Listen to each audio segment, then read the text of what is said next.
Howdy folks, and I hope you're all laughing through the gloom wherever you are in collecting land, and welcome back to the channel for another episode of Grail or Fail. For the newbies, Grail or Fail is where we revisit a 1/6 scale figure widely considered to be a classic and find out if it's still worthy of that Grail status today. So under the microscope today, it's Mars Toys' take on Cesar Romero as the Joker from the Camp 60s classic TV show Batman. But before we dive in, I'd like to send the usual shout out to everyone who supported the channel. It keeps this aging collector going. Thank you very much. And please drop a like on this video as it helps other people find Go Figure. And if you haven't already, be sure to hit that subscribe button and bell notification icon so you don't miss any of the 1/6 scale previews, reviews, news, showcases, tours and all that stuff that's coming up. So, usual format folks, we will have an up-close and personal look at the Joker, then we'll go in for the final verdict and we'll be wrapping the whole thing up with a showcase at the end. And it's fair to say Mars Toys have been hitting home runs all over the place with their Batman figures in recent years. But let's dive in and find out if their take on Cesar Romero's Joker is a Grail or a Fail. Okay folks, let's get uncomfortably close to Cesar Romero as the Joker from the 1966 TV show. We'll start with these proportions. I've got to say, nailed on, absolutely 100%. That the build, the height, the scale, everything just smacks of Cesar Romero as the Joker. So no issues there at all. But we'll start with at the bottom and work our way up as we always do. We'll start with the base. Now this is standard issue Mars Toys base, that hexagon there. It says Joker on the front of this one, and I think this nameplate is metal. Yeah, it's cold to the touch. Now, unlicensed figure this one, as are all of Mars Toys Batman figures. However, they put Joker on the front of the base on this one. On the front of the box it says prank villain, but yeah, to get around licensing issues. But you've got that 66 Batman symbol in the center there, really nicely done, and it's got that pink hue to it, the base, nice and vibrant, and as I say, what we've come to expect from Mars Toys and their bases. Mars Toys, who were formerly Saturn Toys, I believe. But let's get on to the figure itself. We'll start with the tailoring. The shoes. Now these are relatively straightforward. There's nothing too fancy here. One piece of sculpted plastic. The sculpt's okay. The paint applications are nominal if there are any at all. They're just simple black plastic shoes, but they do the job. But moving on to the really important stuff, and it's this outfit. There are several standout things about this figure, but the outfit is most certainly one of them. They've nailed the screen accuracy, I think, here, Mars Toys, really, really well. We'll talk about the tailoring. There isn't a loose thread to be seen. The materials are phenomenal. You've got this sort of cotton material which falls beautifully. You've got that asymmetrical pinstripe, black pinstripe going on in the pants, the high-waisted pants, which fall fantastically and just look superb. Moving up to the waist section, you've got that vest, which is sort of hidden at the moment there, but yeah, really nicely tailored vest. And if I had to level a little bit of a complaint there, you can probably see those snaps underneath there. Those snaps tend to become a little bit exposed because of the tightness of the vest and the way it pulls. I'd have liked to see maybe a better solution there, maybe a magnet system or something. But you got to remember, this comes in at a price point. We are not talking in art or Hot Toys levels of pricing here. Although looking at this figure, you would be forgiven for thinking that this has come from a much more high-end company, and this is where I think Mars Toys really excel. For the budget that's been allocated to this figure, they've given us something truly superb. But that tailcoat, super vibrant pink, beautifully done. The material is phenomenal. It's got this sort of a lighter pink lining going on. It feels like a cotton material, and once again, beautifully tailored. Regulars to the channel will know my OCD regarding 1/6 scale stitch work, and there isn't any area here where that stitch work isn't phenomenal. Down to those buttons on the back, the stitch work in the back of the tailcoat itself. There isn't a thread hanging down. There isn't a stitch that's oversized, undersized, or not accurately done. You can see that on the collar of this vibrant green shirt, which is the right shade with that black necktie and with those folds in there. Stitch work is absolutely on point, as are the buttons, and the scaling of that collar as well, beautiful. So overall, that tailcoat is fantastic. A real hats off here to the tailoring on this figure. As I say, something reminiscent of something far exceeding this price point. We've got him gripping the actual dehydrated UN Council here, and it's worth talking about the accessories and the hands with this figure, because once again, Mars Toys have gone all in. The hands themselves really nicely sculpted in that slightly different shade of pink. It's got more of a purple hue there, but the gloves themselves really well sculpted with the crease work in there, and the paint applications to give them the impression of leather are really well done. And talking of hands, actually, we'll take a look at the hands, because Mars Toys went all in with the accessories here, and they gave us 7 pairs of hands, a total of 14 pairs of hands. And regulars to the channel will also know my strange hand thing, and I'm just in hand heaven here with this particular figure. And it's really important, I think, to this figure for it to have a lot of hands, expressive hands, and they've given us everything from these fisted hands that you can see here. You've got jazz hands, which are great to see. And the level of sculpt and paint application is just consistent throughout to give it that leather look with the creasing in there and the stitch work. But you've got gripping hands, you have pointy finger hands, and I've got to say, this figure really does lend itself to having the pose swapped out, because you've got so many choices here, not only with the hands but with the accessories as well. And talking of accessories, I mean, we saw it in the intro there. You do get his dehydrator, and this is just really nicely done. I'm just going to have to bring this front and center so you can see it. I've got it holding it with one hand, but it is really nicely done. Sculpted plastic in those primary colors which reflect the film, that orange and that blue. You've got the green hose running to the main body of the dehydrator itself. It says Big Ben Distillery Total Dehydrator on there, and it just looks great, feels great, and is screen accurate, and is attached with these orange nylon straps on the back. Very simple to swap out. So great accessory there. And as I mentioned, you get the UN Council, who are post dehydration.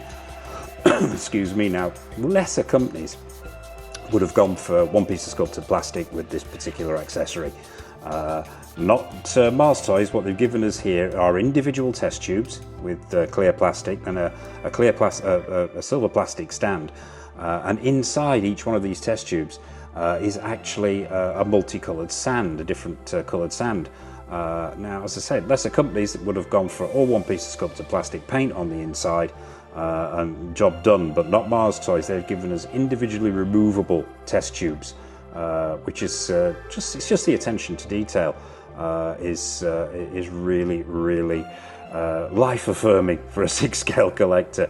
But back to the accessories. What else do you get? You get this little wide bunch of paper flowers, which is great to swap out your pose in the display. You also get his mask. Obviously, you get this vibrant pink mask on elastic if you wanted to go for the mask look.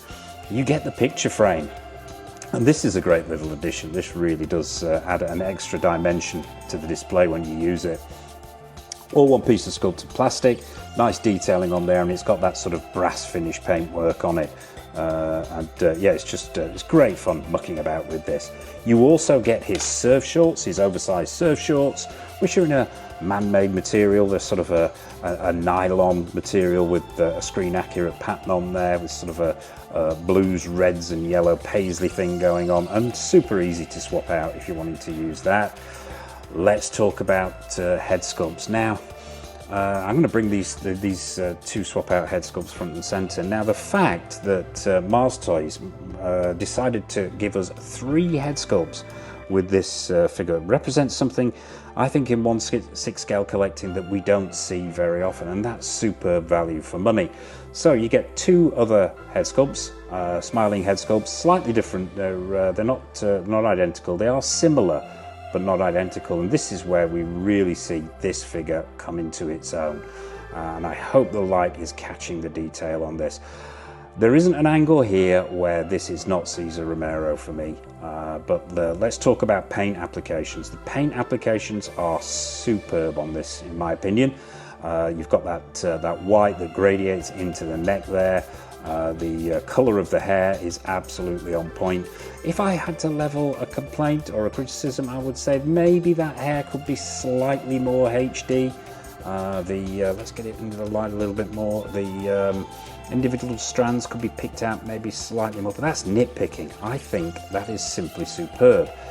From the wetness of the mouth, the teeth there, with the discoloration, the eyes are super glassy. The sculptor is picking out the furrows in the forehead if the light's catching this, and it is just, the risk of sounding like a broken record, this head sculpt belongs to something a lot more expensive. I think they've done an amazing job here. Let's take a look at the third head sculpt. Now, it's sort of a variation on the theme, but the eyes are slightly wider open, slightly more manic. That mouth is slightly more closed, but you're getting those wrinkles there, even down to the mustache that Cesar Romero refused to shave off to play the role. So the makeup department whited it out as much as they could with that face paint. I think they've done a superb job here. Eyes looking slightly down, suitably manic, and just a fantastic head sculpt. And as I say, not an angle here where that isn't Cesar Romero. And talking of head sculpts, let's have a look at the one that's on the figure. Now, this is my personal favorite. I think this one is stunning. They're all stunning, but this one to me just really captures that 66 spirit. I think it's phenomenal, this one.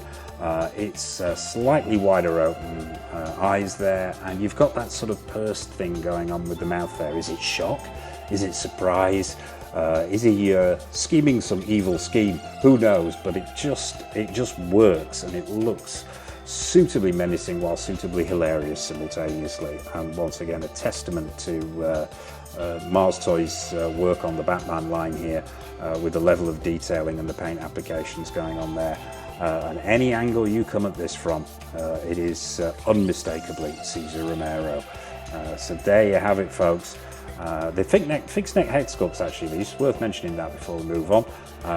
So yeah, you don't quite get the same range of movement, but I actually prefer that because getting that ugly line there in the neck, where the neck meets the head, would have thrown it off a little bit for me. So I think it was the right decision for Mars Toys to go fixed neck on all of the head sculpts rather than have swap outs.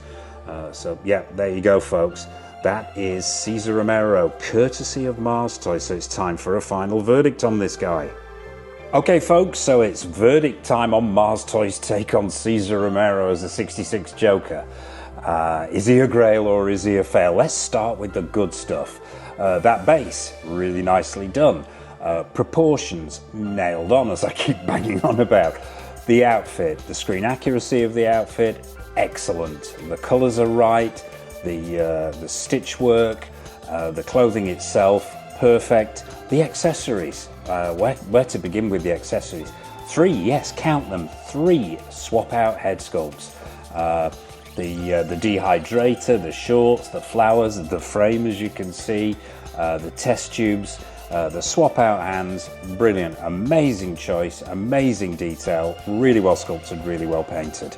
I think you know where this is going, but downsides, and there are some niggles here, didn't mention before, the body isn't the stiffest that I've ever come across. I'm not saying it's janky, but it's not quite as tight in certain places where as I would like. It doesn't impede the posing, doesn't impede the figure standing up or anything like that, but just could be slightly tighter, but that's a minor niggle. It's more of a personal thing. Those snaps on the waistcoat, I would have preferred to have seen something a little bit different, as I mentioned before, because they are a little bit visible, but that, once again, it's a minor niggle. The hair could have been slightly more HD, but once again, I am really, I'm nitpicking to say the least. What we do have here is something truly superb, in my opinion, from Mars Toys. I think it's a fantastic piece. As a representation of Cesar Romero as a Joker, it is phenomenal. Those head sculpts, simply superb. The choices, the swap out options for this figure are just next level stuff. And as I mentioned before, value for money as well, something that we rarely see these days in 1/6 scale figure collecting. So you know where this is going, folks. It's a Grail. It's absolutely 100% a Grail. If you are a fan of Batman, if you're a Batman collector, if you're a fan of the Joker and you're a Joker collector, if you're a fan of 1/6 scale figures, or just a fan of the 66 TV show and movie, this is absolutely a must-have, in my opinion. I think it's an amazing piece of work and a testament to the skill and quality of the people over at Mars Toys. And as I say, I don't think they've dropped the ball so far as I can tell, in their Batman line. Long may they continue to give us this kind of amazing figure from the Batman universe. To me, it just makes an old collector incredibly happy. So there you have it, folks. It is absolutely 100% a Grail. So what have we got coming up on the channel? There's a raft of 1/6 scale figure reviews, news, previews. We've got more episodes of Grail or Fail. We've got more new figure reviews coming in. We've got a showcase coming up in the not too distant future. And I'd like to hear your take as well on this piece. Is it a Grail for you? Are you a Batman collector? Are you a fan of 66? A fan of Mars Toys?